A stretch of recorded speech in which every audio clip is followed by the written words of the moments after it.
Thank you. Hello and welcome to the Future of Work session, everybody. Apologies from the organizers for the technical difficulties, but I hope that we will be all okay from onwards here. The session title is The Future of Work, but we like to frame it as the present of work. Of course, we do not intend to rename the session at this point, but especially during the times of the pandemic, we are all longing for a future time when all our present challenges are going away. A lot of these challenges are in the world of work. We have a magnificent lineup today, 3 ladies and 1 gentleman, to talk about both the challenges of the present and the transformational aspects of the future in the world of work. I'm George Tilesh, I'm your moderator today, and now I'm introducing the speakers in the order of their speeches coming up. So first speaker, Xavier Guanaga, he's the head of unit of the Joint Research Center of the European Commission. Then Barbara Preinzak, she's the member of the European Group of Ethics in Science and New Technologies. Anne Falvik, the Executive Director Research of the Research Council of Norway. And Isabelle Barthès, the Deputy General Secretary of Industry All Europe. Just a few logistical points for session participants, because the Commission wanted you to be very much interactive today. So each of our speakers will have strictly 5 minutes for their contributions, and we will have a small Q&A session in the end, pending the late start. So we don't know at this point how much time we will have, but certainly feel free to ask questions in the Q&A section. You as the audience will have the opportunity to interact and ask questions via the chat function. And then we have 2 interactive functions. On the right side of the screen, you will see a chat where participants can discuss while the session is ongoing, and of course, before and after the session. So feel free to mingle and chat with the other participants amongst yourselves, but also please try to listen.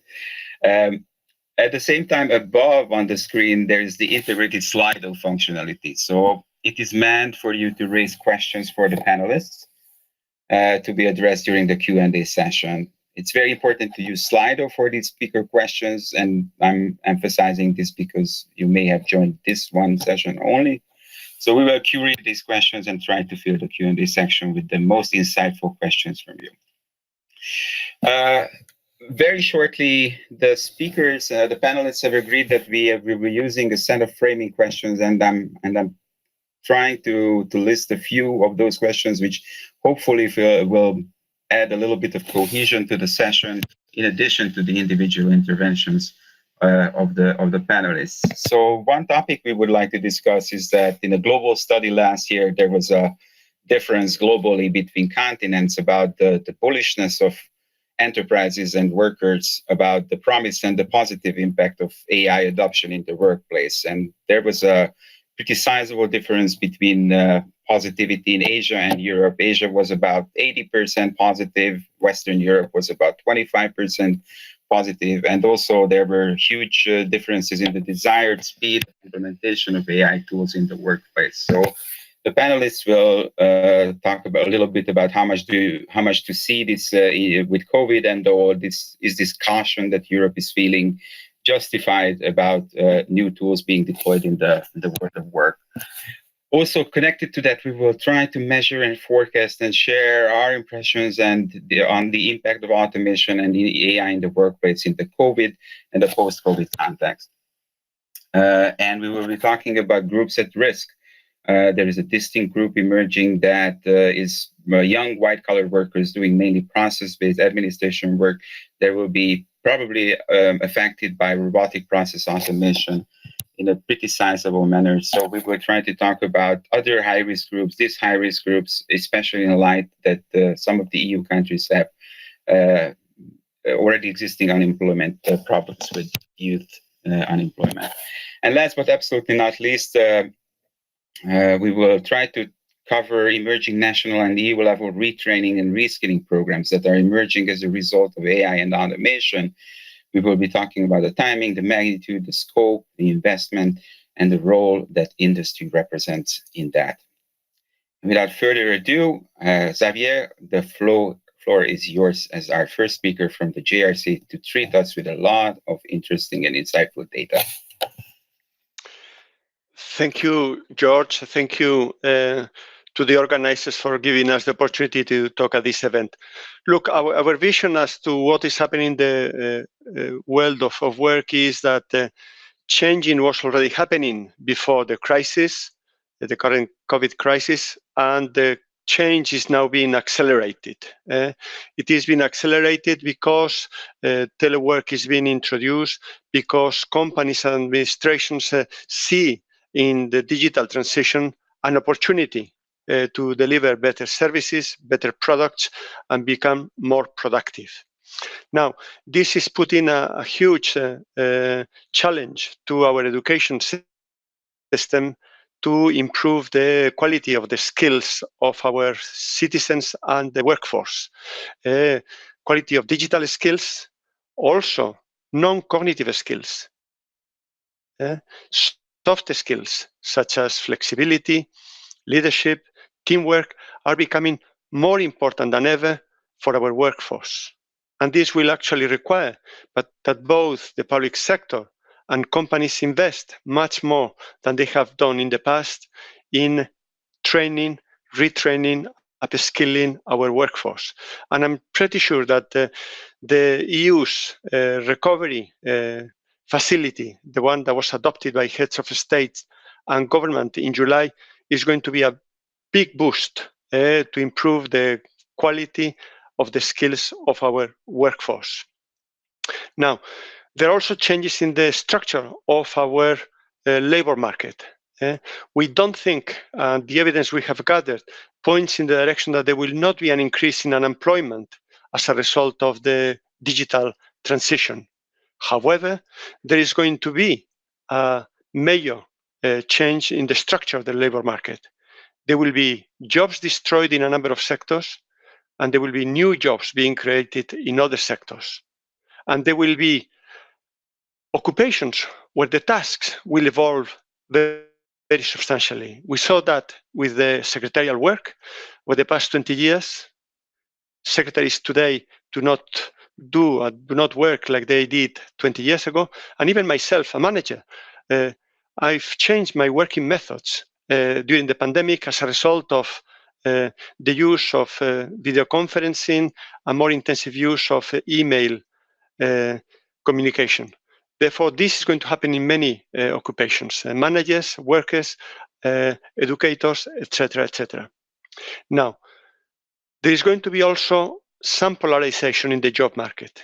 Not everywhere, but in some places we have already observed that. What does it mean? It means that there will be an increase in the number of high-paid jobs and low-paid jobs at the same time, whilst those in the middle will be squeezed. And the problem is mainly with those low-paid jobs that will be increasing in some areas, because that may lead in a number of cases to underemployment. Underemployment, that means that people on full-time employment will not have enough income to have a decent living. And that's not right. That's not right. They should not depend either on additional help from the welfare state. And in addition, the welfare state should be designed in such a way that it incentivizes people to work. Work should pay. Finally, I would like to say that we have to be careful with inequalities emerging as a result of this crisis. We have seen, for instance, that the young people are suffering more than other workers as a result of the crisis, and unemployment for them is higher than for the other workers. I'm sure that many public programs will be designed to ensure that the workforce absorbs the young population. If not, the risk is that their long-term well-being and the economy will suffer. And therefore, I hope that public authorities and the private sector will work towards facilitating the incorporation of the young people into the workforce. I would like to leave there my introduction. George, if you agree. Thank you very much, Xavier. And the floor is yours now, Barbara. I'm very happy to see a fellow ethicist talking about these topics in the future work context. Thank you, George. I'm not an ethicist, actually. I'm a political scientist. But as you rightly mentioned, I have the privilege of being a member of the European Group on Ethics. And on the topic of pandemics and digital working, I apologize in advance that I will have to leave after my statement because I have to do something for a colleague who fell sick. So the future of work, and I'm very, very grateful for the issues that Xavier already mentioned, is not only an economic one, it is clearly also a social and an ethical one.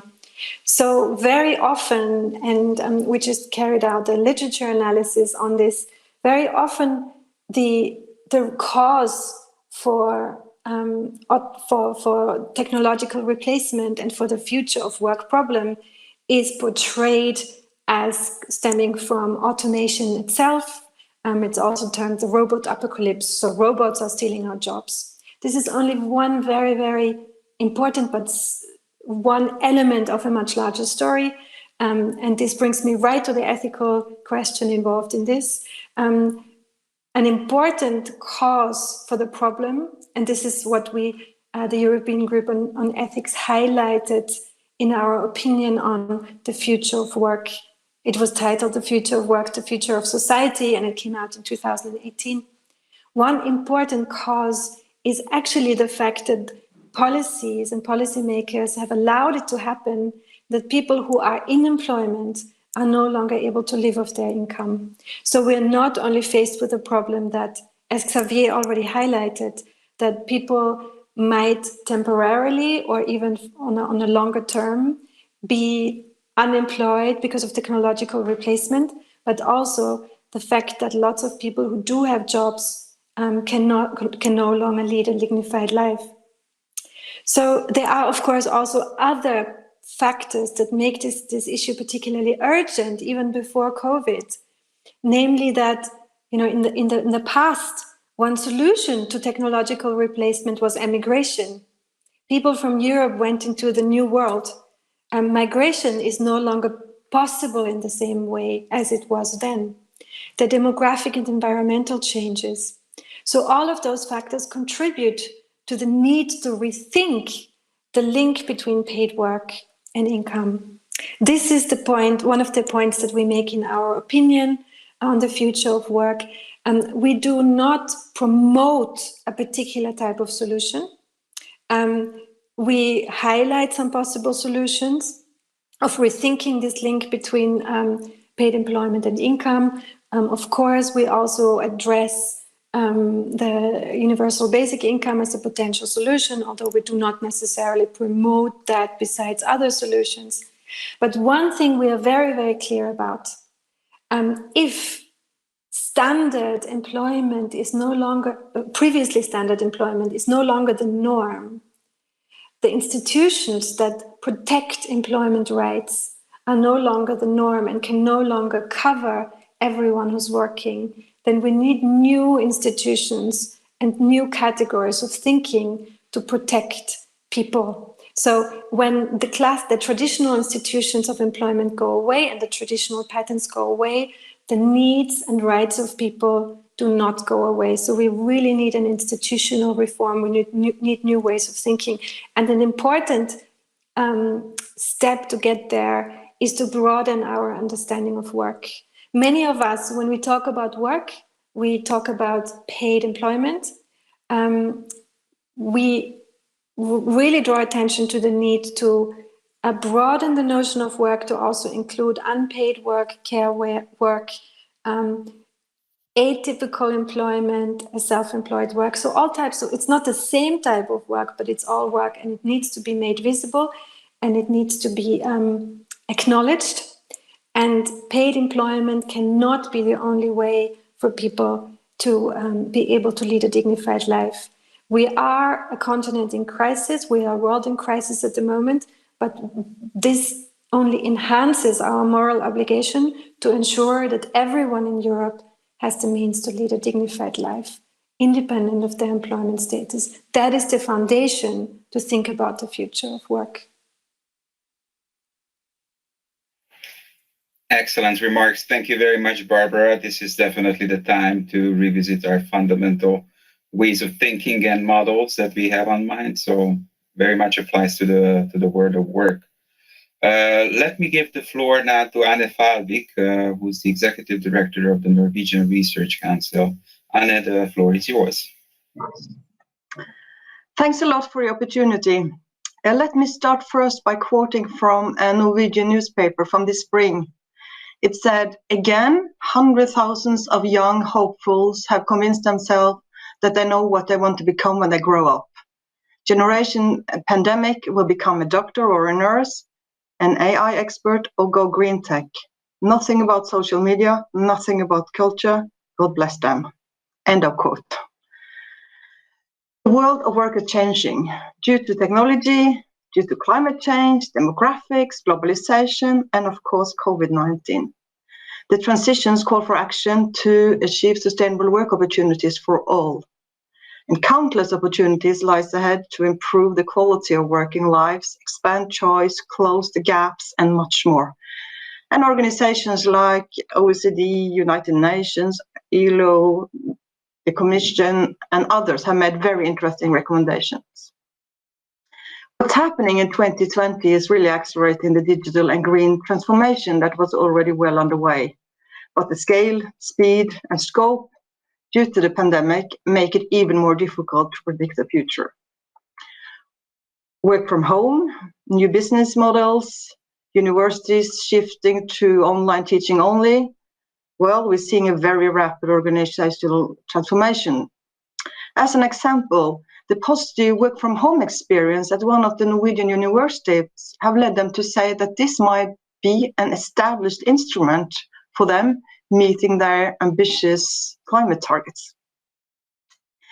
Labor is the most important resource for a lot of countries. And let me talk about Norway, where it's very relatively well managed and utilized. But there are demands and challenges to deal with. And what kind of labor expertise are important for the future of work according to Norwegian enterprises and the labor organizations? Well, they list four. One is creativity. Another is the ability and willingness to find and understand relevant information. The third one is the ability to concentrate, go deep despite digital distractions. And the last and not least one is social competence. Let me turn your view to my workplace, the Research Council of Norway, a public R&I agency funding projects from basic research until commercialization in all disciplines and areas. We handle applications, and I can tell you thousands of them every year. Robotics and AI have now been used to increase quality, customer orientation, and productivity. RPA is applied in about 15 core processes these days. This reduces the routine task burden in our offices and gives room to focus on customer-oriented work and portfolio management. What did we do when the crisis hit us in March? Well, we increased the flexibility versus firms. Firms were facing huge challenges, and we were there with support. The other thing we did was to announce emergency funding in real time and during the pandemic to study how, for example, health industry and public health services could work together to address the challenges, and also how working life and businesses in more general were affected by the crisis. For the latter, the goal is to study the impact of the pandemic on human capital decisions and the short and long-term economic and labor market consequences of this, and also to move the research frontier on the economic and labor market consequences of recessions, and in particular with respect to the intersection between human capital and digital technology. So let me conclude. What took years now take weeks and days. The shock digitalization is real for people, organizations, and businesses. And then there are dilemmas in the trade-off between quality and responsiveness, also for us in the research and innovation landscape. The key question is how to invest, deploy, and manage the human capital, and also the individuals. And as George said, the future is getting closer. It's here. the future of work is actually the present, here at the present, and also for the young hopefuls. And I think there is hope because they want to make a difference, and actually they are born digital. Thank you very much. Thank you very much, Ann-Kirsty, and I share your hopefulness in many aspects. I think that the skills that the Norwegian enterprises have named as being the most important show the trend of the proliferation of machines making us better humans, and that fills me with hope. And last but absolutely not least, the floor belongs to Isabelle Barthès, who is the Deputy Secretary General of Industry All Europe. We're listening to you, Isabelle. Thank you, and good afternoon to all of you. Thank you very much for the invitation today. Well, clearly, as many of you have already pointed out, and this crisis may prove to be a tipping point when it comes to the digital transformation of our working environment. And one of the most visible signs of this digital transformation is, as some of you already pointed out, the sudden and massive shift towards distance work. And in the industry as well, white-collar workers, in particular, because they could do it, have massively switched to telework. But it doesn't look like they will reverse to where they were before, once the emergency is all over. I mean, employers have on the one hand realized that business work could continue, and also their employees were productive when they telework.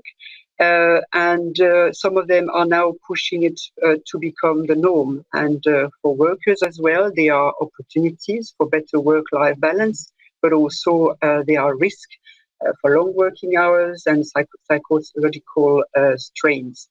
And we also see an increase of remotely monitor and control of workers, which raises questions in terms of workers' privacy and respect of human dignity. So it is clear for us that this new situation calls for proper regulation, either by collective agreement or by law. And as you know already, the debate is now going on in a number of countries on regulating remote working in either by law or at sector level between social partners or at company level.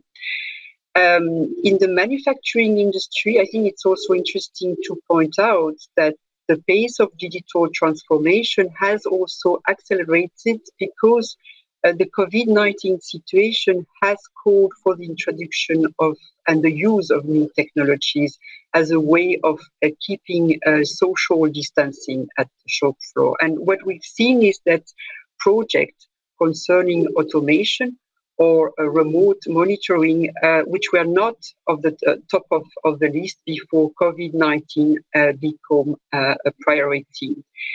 Nonetheless, for the moment, it's probably too early to say how far-reaching the digital changes triggered by COVID-19 will be. It also clearly depends on the capacity of industry to continue investing.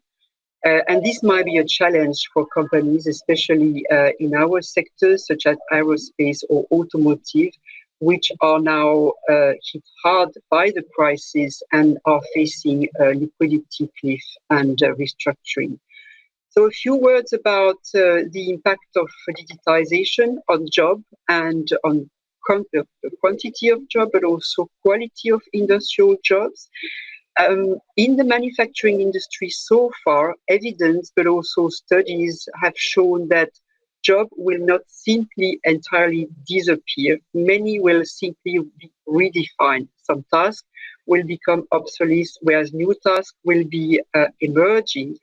But the risk for workers who lack these new set of skills is that they will be out of work anyway. So as already said in the introduction, this is why training, retraining, upskilling is a priority for us. We see a risk of polarization of the labor market in general, and for manufacturing jobs, This means the possible disappearance of semi-skilled jobs, which constitute the bulk of industrial jobs.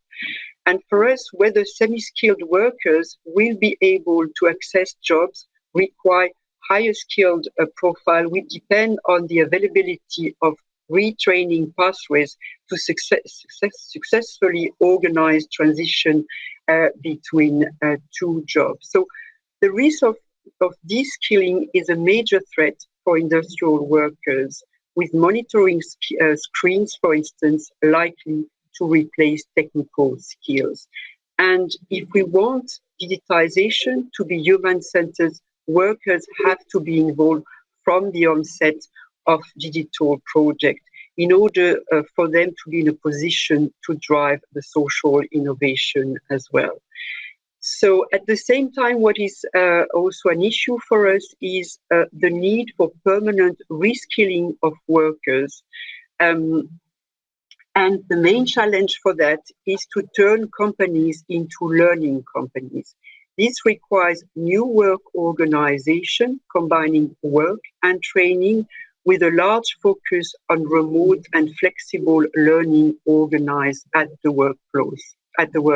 So the challenge is access to training for all workers, including workers with atypical contracts, which are sometimes far away from the company. Validation of skills and financing are also issues to be solved if training is to become part of our daily working life. Finally, on your question on young white-collar workers, in manufacturing industry, basic white-collar jobs have more or less disappeared. In fact, due to digitization process that have already taken place, blue collars and white-collar jobs tend also to blur, with an increasing number of blue-collar jobs which involve some office tasks. However, as said already before, we're very concerned about the future of young people especially those with no qualification. And of course, currently the situation has become worse for them. And we believe that we have to take specific measures to prevent that these young people become a lost generation. The first speaker made reference to the EU recovery facility. I think this funding should be used to support young people. To conclude, I'd like to say that industrial workers, might be afraid of digitization, but they are equally afraid of not being digitized, because they know that if their industries are not digitalized, their jobs will cease to exist. So our main demand is to be involved in the process of digital transformation to be able to shape it. Thank you. Thank you very much, Isabel. Highly valuable points. I'm a fervent believer of the role of industry in retraining and reskilling. I actually live in the United States, in California, and the state is interpreting its role very differently than in Europe in that regard. So I think that in the European model, it's probably going to be a set of multi-stakeholder partnerships that are coming up with these retraining programs. Here in the US, however, there's an emerging trend of big technology companies taking on the role and playing a proactive role in retraining the workforce. So I would love to talk a little bit more about that. And of course, we have less than 10 minutes. We are expecting questions from the audience to the panelists, if you could put those on the screen. But while the questions are coming, I think we should discuss a little bit the role what technology companies or technology as a sector could play in the retraining and fluid reskilling of the workforce. I've seen a presentation earlier from Xavier that was talking about the effects of the platform economy and how platforms are changing the workforce. Can you talk a little bit more about that, Xavier?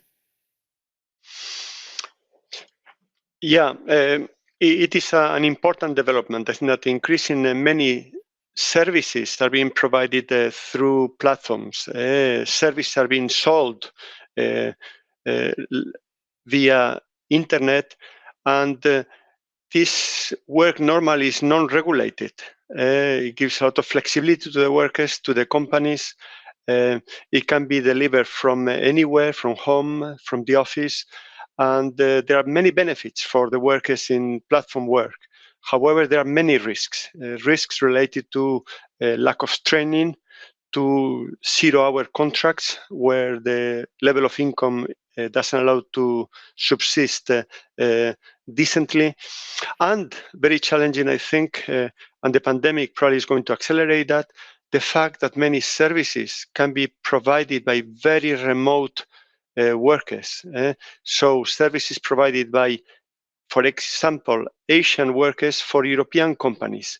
Now, I think that over the next few months and years, we will see a decentralization of service providers around the world, which will require some kind of management by the public authorities and some kind of regulation of this job market. I will leave it there for the time being. It's a growing market. We see year after year a growing number of people providing services through platforms, and regulation probably will have to intervene sooner rather than later. Let's get into future mode then with all the panelists, if possible, if Xavier has already started it. How do you see this personally? What are your forecasts? What are the major trends that you're seeing in the next 2 or 3 years that are going to happen from your specific viewpoints in that regard? Anne, Isabel? Yeah, what sorry. we see going on is very interesting digitalization, of course. If you look into the business sector in Norway, we have a very strong foothold in several resource-based industries. As all other sectors, there is a significant digitalization going on, opening for entrepreneurs, opening for newcomers, because it's relatively low investments needed. So it's really opening for newcomers and opening maybe for even this disruption in some of these more traditional resource-based industries. On the other side, the challenge is monopolization, the big platform giants.